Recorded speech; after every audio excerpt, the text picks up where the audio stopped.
മേഘ സംസ്ഥാനത്ത് ത്രിതല പഞ്ചായത്ത് തിരഞ്ഞെടുപ്പുകൾക്ക് കൊട്ടിക്കലാശം മുതൽ ഇന്ന് നമ്മളിരിക്കുന്ന ഈ ദിവസം വരെ പോറ്റിയെ കേറ്റി എന്ന ഗാനം ഉണ്ടാക്കിയ ഓളം ചെറുതൊന്നുമല്ല.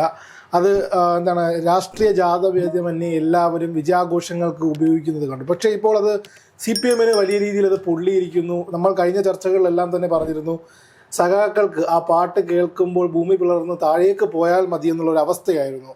പക്ഷേ ഇപ്പോൾ അതിനെതിരെ ഇതാ പരാതി നൽകിയിരിക്കുന്നു. അതിനെതിരെയുള്ള വിമർശനങ്ങൾ പത്തനംതിട്ടയിൽ നിന്നുള്ള MLA രാജു എബ്രഹാം, അതേപോലെ DYFIയുടെ അഖിലേന്ത്യാ പ്രസിഡന്റ് A റഹീം ഉൾപ്പെടെയുള്ളവർ മതവികാരം വ്രണപ്പെടുത്തി എന്നുള്ള ആരോപണങ്ങൾ ശക്തമാക്കിയിരിക്കുന്നു. അങ്ങനെ ADGPക്ക് പരാതി കൈമാറിയിരിക്കുകയാണ്. ഒരുപക്ഷെ ഇത്തരം മതചിഹ്നങ്ങൾ ഉപയോഗിക്കുന്നത് ഇലക്ഷൻ വരെ റദ്ദാക്കാൻ കഴിയുമെന്ന തരത്തിലുള്ള ചർച്ചകൾ ഇന്നലെ മേഘ ഉൾപ്പെടെയുള്ളവർ നയിച്ചിരുന്നു. എന്ത് തോന്നുന്നു, ഇത് കമ്മികൾക്ക് ശരിക്കും പൊള്ളിയോ?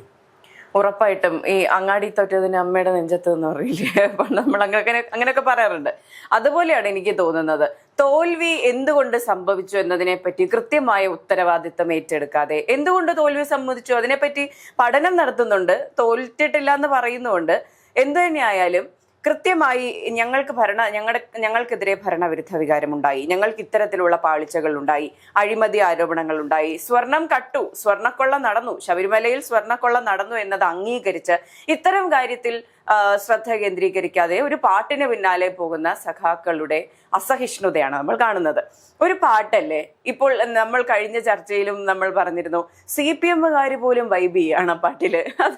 അതിന്റെ ക്രിയേറ്റിവിറ്റിക്ക് അംഗീകാരം കൊടുക്കാതെ ഇതിനെതിരെ മതവികാരം വ്രണപ്പെടുത്തി എന്ന തരത്തിൽ പറയുന്നതൊക്കെ വളരെ ബാലിശമായ ന്യായീകരണങ്ങളായിട്ട് റീച്ച് കിട്ടി. നമ്മൾ കഴിഞ്ഞ ദിവസം തമാശയ്ക്ക് പറയുകയാണെങ്കിലും 2-3 ദിവസമായി കുറെ പേർ കുറെ റീലുകളും അല്ലാതെ വീഡിയോസും ഒക്കെ ആയിട്ട് അയച്ചിരുന്നു.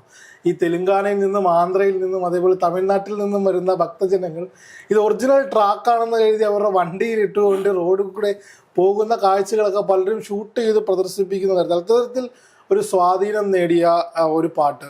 അത് ആ തരത്തിൽ കാണാൻ കഴിയുമോ എന്ന് ചോദിച്ചാൽ സാങ്കേതികമായി അത് നിയമവശം പരിശോധിക്കുകയാണെങ്കിൽ അത് അത്തരത്തിൽ കാണാൻ കഴിയില്ലെന്നൊരു വശം നിൽക്കുകയാണ്. പക്ഷേ ഇപ്പോൾ മേഘയും നമ്മളെല്ലാവരും സൂചിപ്പിച്ച പോലെ എനിക്കൊക്കെ ആ പാട്ട് ഭയങ്കരമായി ഇഷ്ടപ്പെട്ടൊരു പാട്ടാണ്. നമ്മളവിടെ തന്നെ പലരും ആ പാട്ടിട്ട് വൈബ് ചെയ്യുന്നത് കാണുന്നു, ജെൻസികൾ ഉൾപ്പെടെ ഏറ്റെടുക്കുന്ന സാഹചര്യം കാണുന്നു. എല്ലാ മേഖലയിലും ആ പാട്ടിൻ്റെ ട്രെൻഡ് ഇനിയും ഒരു മാസക്കാലമെങ്കിലും അത് പുതിയൊരു സാധനം. ഇപ്പം നമ്മുടെ മറ്റേ എന്താണ് ബണ്ണും ഇറാനി ചായയും നിൽക്കുന്നത് പോലെ ഈ പാട്ടും ഇനി 1 മാസം നിൽക്കും. കുറച്ചു മുമ്പ് മറ്റേ ഹസ്കി ആയിരുന്നു നിന്നിരുന്നതെങ്കിൽ ഇപ്പോൾ അയ്യപ്പന്റെ പാട്ട്. എനിക്ക് തോന്നുന്നു CPM-ന് ഭയമാണ്, നിയമസഭാ തെരഞ്ഞെടുപ്പിലും ഇതൊരു ആയുധമായാൽ വീണ്ടും ഞങ്ങളുടെ സ്വർണ്ണക്കൊള്ള ജനം ഓർത്തെടുക്കും എന്നുള്ള ഭയമായിരിക്കാം ഇതിനെ അടിച്ചമർത്താനുള്ള ശ്രമം. കഴിഞ്ഞ ചർച്ചയിൽ ഞാനും രോഹിതേട്ടനും കൂടെ സംസാരിക്കുകയായിരുന്നു. ഇത്തരത്തിൽ മതചിഹ്നങ്ങൾ ഉപയോഗിച്ചു എന്ന തരത്തിൽ ഒരു വ്യാപകമായ ഒരു പ്രചാരണമുണ്ട്. ഇപ്പോൾ ഇലക്ഷന് മതചിഹ്നങ്ങൾ ഉപയോഗിച്ചിട്ടുണ്ടെങ്കിൽ ആ ഇലക്ഷൻ റദ്ദാക്കുന്നത് വരെ അത് എത്താൻ സാധ്യതയുണ്ട്. പക്ഷെ അതിന്റെ നിയമവശം ഇപ്പൊ നമ്മൾ അഡ്വക്കേറ്റ്മാരോട് സംസാരിക്കുമ്പോൾ അതിനുള്ള സാധ്യതയുണ്ട് എന്നാണ് പറയുന്നത്.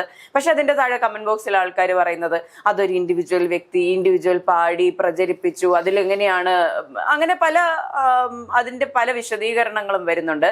എന്തായാലും അത്തരത്തിലുള്ളൊരു പരാതി ഇതുവരെ വന്നിട്ടില്ല. ഇപ്പോൾ എനിക്ക് തോന്നുന്നു അപ്പോൾ അതിന്റെ നിയമസാധുതയെ പറ്റി വലിയ ബോധ്യമില്ലാത്തത് കൊണ്ടാകാം എന്ത് തന്നെയായാലും മതവികാരം വ്രണപ്പെട്ടു എന്ന് പറഞ്ഞ് ഒരു പരാതി കൊടുക്കുന്നത് വളരെ ബാലിശമായിട്ടുള്ള പോലീസ് എന്തായാലും അന്വേഷണം നടത്തും. പിന്നെ കഴിഞ്ഞ 2 ദിവസങ്ങളായി സോഷ്യൽ മീഡിയയിൽ ഇത് ഗാനം രചിച്ച ആളുടെ പേരെന്തായിരുന്നു, കുഞ്ഞബ്ദുള്ള, അദ്ദേഹത്തിനെതിരെ വലിയ രീതിയിലുള്ള ഒരു ഇസ്ലാമിക് അറ്റാക്ക് നടക്കുന്നുണ്ട്.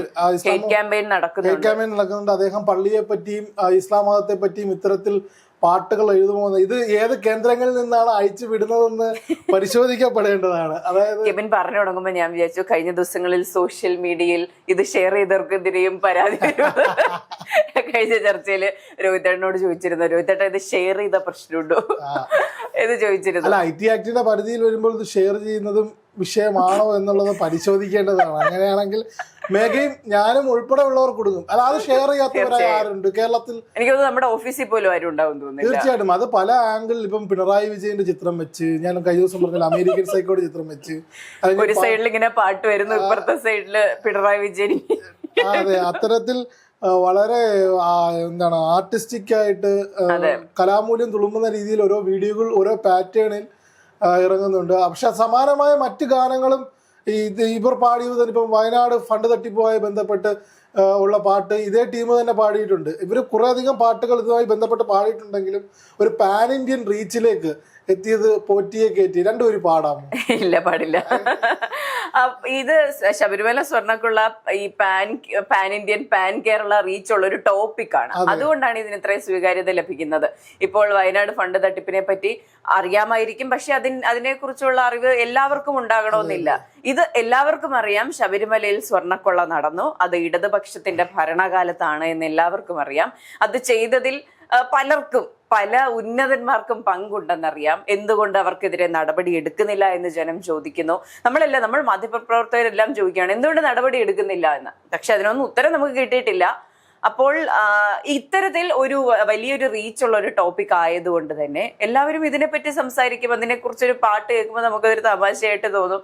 അത് സ്വാഭാവികമാണ്. നമ്മളെ വരികളും കൂടെ ശ്രദ്ധിക്കുകയാണെങ്കിൽ കഴിഞ്ഞ ദിവസങ്ങളെല്ലാം പറഞ്ഞ പോലെ തന്നെ. പക്ഷേ ഈ ചർച്ച വീണ്ടും എടുക്കുന്ന വെച്ചാൽ നമ്മൾ ഇന്ന് രാവിലെ പത്രം എടുത്ത് നോക്കിയാലും ഇപ്പോൾ ന്യൂസ് ഫീഡ്സ് എടുത്ത് നോക്കിയാലും ന്യൂസ് കാർഡ്സ് എടുത്ത് നോക്കിയാലും എല്ലാ ചാനലിലും ആദ്യം ഒരു 9 മണി 10 മണിക്കകത്ത് വാർത്തകൾ വരുന്നത് പോറ്റിയെ കയറ്റിയ പാട്ട് വിവാദത്തിൽ ADGPക്ക് പരാതി നൽകാൻ ഒരുങ്ങി ഇന്ന ആൾക്കാർ എന്നും പറഞ്ഞാണ് വരുന്നത്. അതുകൊണ്ടാണ് വീണ്ടും നമ്മളിത് ചർച്ചയിലേക്ക് എടുക്കുന്നത്. പിന്നെ ഇതിനൊരു സ്വീകാര്യത ജനങ്ങളുടെ നമ്മുടെ കമന്റ് ബോക്സിൽ തന്നെ ഇത് അർത്ഥവത്തായ വരികൾ, അതായത് വളരെ മറ്റ് പാരഡികളിൽ നിന്ന് പെട്ടെന്ന് തന്നെ നമുക്ക് ഒറ്റ പ്രാവശ്യം കേട്ടാൽ തന്നെ നമുക്ക് ക്യാച്ച് ചെയ്യാൻ പറ്റുന്ന വരികൾ വളരെ ലളിതമായി ആ മ്യൂസിക്കിന്റെ വൈബോട് കൂടി കിട്ടുക എന്ന് പറയുന്നത് ഇന്നലെ മെനങ്ങാന്ന് ഒക്കെ നമ്മൾ കണ്ടു. അതായത് പല CPMന്റെ ലോക്കൽ കമ്മിറ്റി ഓഫീസുകൾക്കും ഏരിയ കമ്മിറ്റി ഓഫീസുകൾക്കും മുമ്പിൽ UDF പ്രവർത്തകർ ഇത്തരത്തിൽ ആഘോഷമാക്കുന്നതിന് ഈ പാട്ട് കൊണ്ടുവന്ന് 5-6 ബോക്സുകളിൽ വെച്ച് ഡാൻസ് ചെയ്യുന്നത്.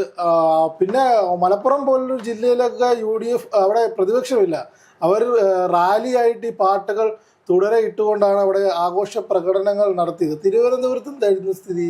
തിരുവനന്തപുരത്തെ കാര്യം നോക്കുകയാണെങ്കിൽ എനിക്കൊന്ന് സോഷ്യൽ മീഡിയയിൽ തന്നെയാണ് ഇത് ഏറെ പ്രചരിച്ചിട്ടുള്ളത്.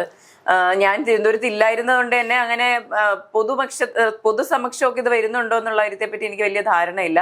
എന്ത് തന്നെയായാലും വീട്ടിലെ അപ്പൻ അമ്മ അമ്മ എല്ലാ ജനങ്ങളും എല്ലാ ജനറേഷനിലും ഒരുപോലെ പ്രായമായവരൊക്കെ, അതായത് ഞാൻ ഇന്നലെ റീലിലൊക്കെ കാണാം, കുറച്ച് പ്രായമായവരൊക്കെ വളരെ ക്യൂരിയോസിറ്റിയോട് കൂടി അവർ ഈ റീലുകൾ കാണാറില്ല. അത്തരത്തിൽ ഇത്തരം ഗാനങ്ങളൊക്കെ വരുമ്പോൾ ഇങ്ങനെ ശ്രദ്ധാപൂർവം കണ്ണിമ വെട്ടാതിരുന്ന് നോക്കി കാണുന്നതാണ് നമ്മൾ കാണാൻ കഴിയുന്നത്.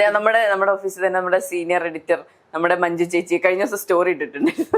അതെ, അപ്പൊ അത്തരത്തിൽ സാധാരണക്കാർക്കിടയിലേക്ക് ഇറങ്ങിച്ചെന്ന് അത്രയും വേരോട്ടം ഉണ്ടാക്കാൻ ഈ പാട്ടിന് സാധിച്ചു. ആ പാട്ടൊരു ഘടകമാണ് UDFന്. ഇപ്പം തീർച്ചയായും UDF എത്രയോ ശതമാനം വോട്ടുകൾക്ക് പിന്നിലെത്താൻ ഈ പാട്ട് ഘടകമായി എന്നൊക്കെയാണ് പറയുന്നത്.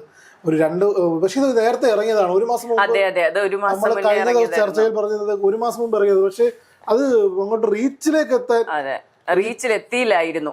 അതാണ് ഇലക്ഷന്റെ ആ ഒരു സമയത്തായിരുന്നു അത് വലിയ റീച്ച് നേടിയത്. അതിന് മുന്നേ അത് ആയിട്ടുണ്ടായിരുന്നില്ല.